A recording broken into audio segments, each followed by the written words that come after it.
Hello friends, Namrata Satish ಕಿಚನ್ಗೆ ಸ್ವಾಗತ. ಇವತ್ತು simple ಆಗಿ ಕ್ಯಾರೆಟ್ ಹಲ್ವಾ ಹೇಗೆ ಮಾಡೋದಂತ ನೋಡೋಣ. ಇದಕ್ಕೆ ಬೇಕಾಗುವ ಇಂಗ್ರೀಡಿಯೆಂಟ್ಸ್: ಅರ್ಧ ಕೆಜಿ ಕ್ಯಾರೆಟ್ ಕ್ಲೀನಾಗಿ ತೊಳೆದು ಗ್ರೇಟ್ ಮಾಡಿ ಇಟ್ಕೊಂಡಿದ್ದೀನಿ.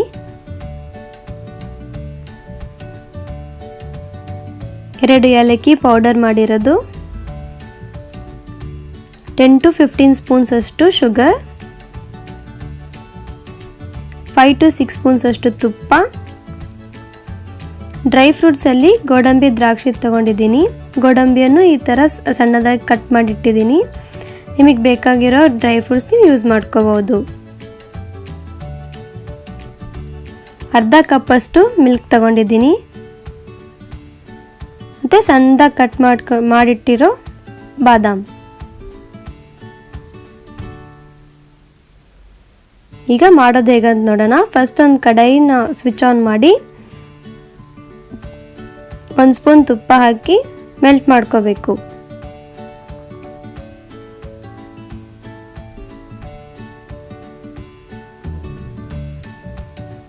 ತುಪ್ಪ ಬಿಸಿ ಆದಮೇಲೆ ಗೋಡಂಬಿಯನ್ನು ಹಾಕಿ ಲೈಟಾಗಿ ಫ್ರೈ ಮಾಡಬೇಕು. 1-2 ನಿಮಿಷ ಅಷ್ಟೇ.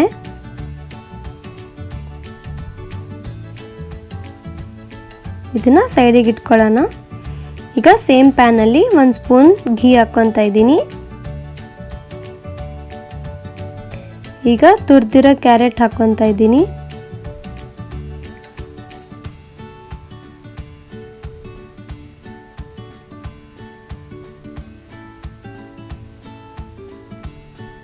ಚೆನ್ನಾಗಿ ಫ್ರೈ ಮಾಡಬೇಕು, ಕ್ಯಾರೆಟ್ ರಾ ಸ್ಮೆಲ್ಲೆಲ್ಲ ಹೋಗೋ ಥರ.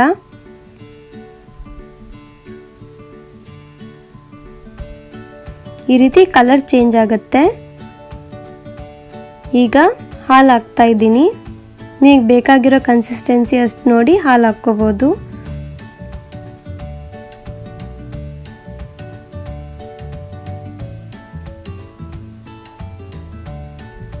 ಅರ್ಧ ಕಪ್ಪಷ್ಟು ಹಾಕಿದ್ದೀನಿ ಹಾಲು.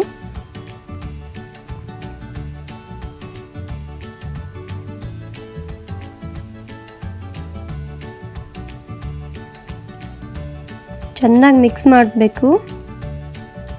ಈ ರೀತಿ ಕ್ಯಾರೆಟ್ ಸಾಫ್ಟ್ ಆಗ್ತಾ ಇರಬೇಕು.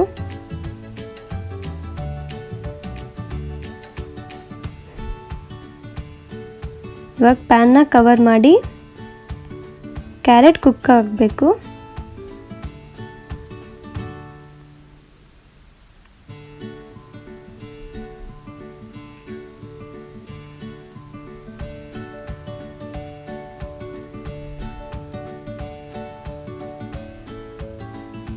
ಒಂದು 10 to 15 ಮಿನಿಟ್ಸ್ ಮಾಡಬೇಕು. ಈ ಥರ ಕ್ಯಾರೆಟ್ ಎಲ್ಲ ಸಾಫ್ಟ್ ಆಗ್ತಾ ಇದೆ. ಮಿಲ್ಕ್ ಎಲ್ಲ ಎವಾಪ್ರೇಟ್ ಆಗಿದೆ. ನಾವು ತಗೊಂಡಿರೋ ಕ್ವಾಂಟಿಟಿ ಅಷ್ಟು ಅರ್ಧ ಆಗಿದೆ.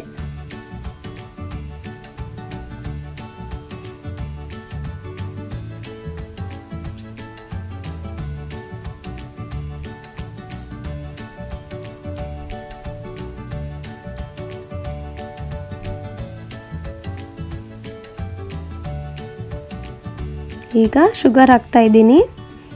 ಫಸ್ಟ್ 10 ಸ್ಪೂನ್ಸ್ ಅಷ್ಟು ಹಾಕ್ತಾ ಇದ್ದೀನಿ. ಆಮೇಲೆ ಟೇಸ್ಟ್ ನೋಡಿ ಮತ್ತೆ ಹಾಕೋಣ.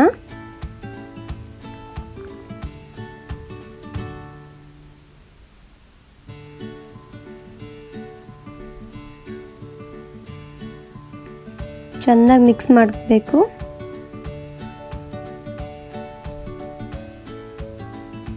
ಈ ರೀತಿ ಕ್ಯಾರೆಟ್ ಮೆಲ್ಟ್ ಆಗಿ ಪಾಕ ಬಿಡುತ್ತೆ.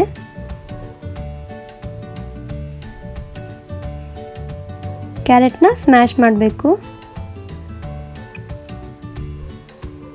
ಈಗ ಎಕ್ಸ್ಟ್ರಾ 2 ಸ್ಪೂನ್ಸ್ ಹಾಕ್ತಾ ಇದ್ದೀನಿ. ನಿಮಗೆ ಸ್ವೀಟ್ನೆಸ್ ನೋಡಿ ನೀವು ಹಾಕ್ಕೋಬೋದು.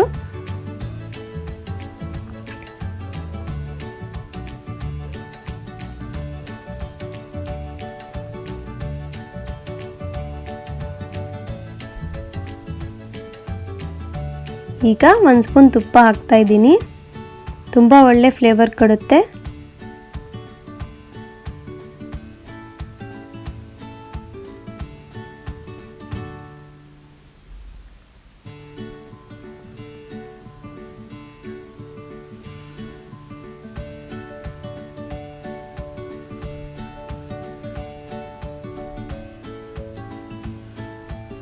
ಚೆನ್ನಾಗಿ ಮಿಕ್ಸ್ ಮಾಡಬೇಕು. ಈಗ ಏಲಕ್ಕಿ ಪುಡಿ ಹಾಕ್ತಾ ಇದ್ದೀನಿ.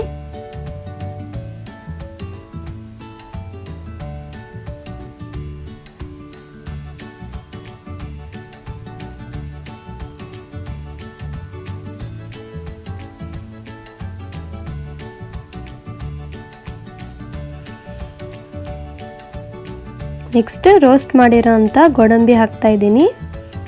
ನಿಮಗೆ ಬೇಕಾದರೆ ನೀವು ಪಿಸ್ತಾ ಕೂಡ ಹಾಕ್ಕೋಬೋದು.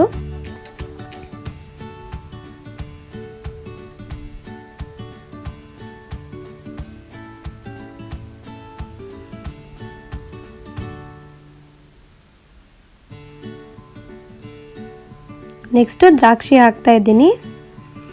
ನೀವು ಬೇಕಾದರೆ ನೀವು ರೋಸ್ಟ್ ಮಾಡಿರೋ ಅಂಥ ದ್ರಾಕ್ಷಿ ಕೂಡ ಹಾಕ್ಕೋಬೋದು. ಚೆನ್ನಾಗಿ ಮಿಕ್ಸ್ ಮಾಡ್ಕೊಳ್ಳಿ.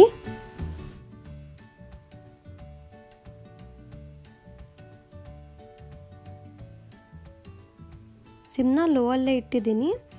ಈಗ ರೆಡಿಯಾಗಿದೆ. ಇದನ್ನು ಒಂದು ಬೌಲಲ್ಲಿ ಹಾಕ್ಕೊತಾ ಇದ್ದೀನಿ.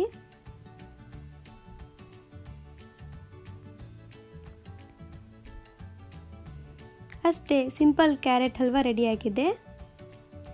ಈ ರೆಸಿಪಿ ನಿಮಗೆ ಇಷ್ಟ ಆದರೆ ನಿಮ್ಮ ಫ್ರೆಂಡ್ಸ್ ಜೊತೆ ಮತ್ತು ರಿಲೇಟಿವ್ಸ್ ಜೊತೆ ಶೇರ್ ಮಾಡಿ. ಮತ್ತು ನಮ್ಮ ಚಾನಲನ್ನು ಸಬ್ಸ್ಕ್ರೈಬ್ ಮಾಡೋದು ಮರಿಬೇಡಿ. Thank you.